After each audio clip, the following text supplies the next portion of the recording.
semuanya, perkenalkan nama saya Poppy Febriani Daily dengan NIM 2248201164. Di sini saya akan membacakan materi tentang teknologi bahan alam. Yang pertama, materinya ada ekstrak minyak atsiri, yang mana minyak atsiri adalah zat berbau yang terkandung dalam tanaman. Ciri utamanya ada senyawa yang berwujud cairan pada suhu ruang, mudah menguap atau terbang, dan menghasilkan aroma tertentu. Kemudian metodenya ada yang pertama, destilasi, yaitu pemisahan komponen-komponen suatu campuran dari dua jenis atau lebih yang didasarkan atau atas perbedaan titik didih dari masing-masing zat tersebut. Kelemahannya ada senyawa rusak karena menggunakan panas, kelebihannya teknologi sederhana, waktu cepat, dan pemisahan mudah. Yang kedua yaitu press. Metode ini digunakan untuk buah-buahan berkulit tebal seperti jeruk. Sejak kelemahannya ada senyawa rusak karena menggunakan panas, kelebihannya ada teknologi sederhana, waktu cepat, dan pemisahan mudah. Ketiga ada pelarut organik. Metode ini untuk melarutkan minyak atsiri dari bahan tambahan. Kelemahannya ada pemisahan lebih sulit, teknologi mahal, dan kelebihannya waktu cepat, senyawa tidak rusak karena panas. Yang keempat ada enfleurasi, yang mana salah satu teknik tradisional dan halus untuk mengatasi minyak atsiri, khususnya dari bunga yang sensitif terhadap panas. Kelemahannya ada pemisahan lebih sulit, waktu lama, dan kelebihannya teknologi sederhana, senyawa tidak rusak karena panas. Yang kelima ada maserasi lemak panas, yang mana teknik tradisional untuk mengambil minyak atsiri dari bahan tanaman aromatik. Kelemahannya ada pemisahan lebih sulit dan waktu lama, kelebihannya teknologi sederhana.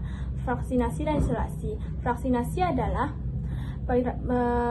berasal dari kata fraction atau bagian. Secara harfiah dapat diartikan sebagai mekanisme untuk memilah-milah atau memisahkan suatu kumpulan menjadi beberapa bagian.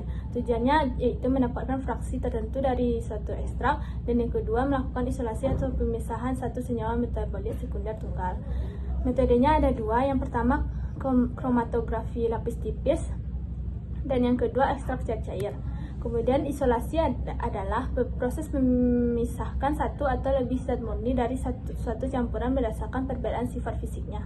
Kelebihannya waktu relatif cepat, jumlah zat yang diperiksa cukup kecil, simple, kondisi kromatografi untuk optimalisasi resolusi senyawa, tidak diperlukan ruang yang besar. Kekurangannya tidak bisa digunakan untuk senyawa volatil. Selanjutnya itu pemurnian.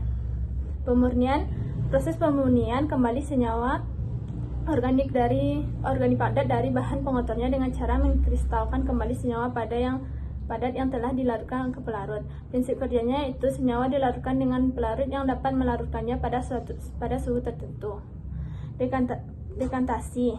1. Definisinya yaitu proses pemisahan campuran berdasarkan sedimentasi dan penuangan langsung atau pemindahan pada wadah lain. Kelebihannya desain alat dan operasional lebih sederhana, dan kekurangannya hanya dapat memisahkan campuran yang tidak tercampur. Kemudian ada sublimasi, yang mana proses suatu senyawa mengalami konversi dari suatu padatan menjadi gas tanpa melalui fase cair. Kelebihannya itu digunakan untuk memisahkan senyawa padat, dapat menguap untuk tidak bisa dipisahkan dengan metode lain, dan kekurangannya hanya dapat diterapkan untuk memisahkan campuran senyawa padat yang dapat menguap. Kemudian itu komputasi bahan alam.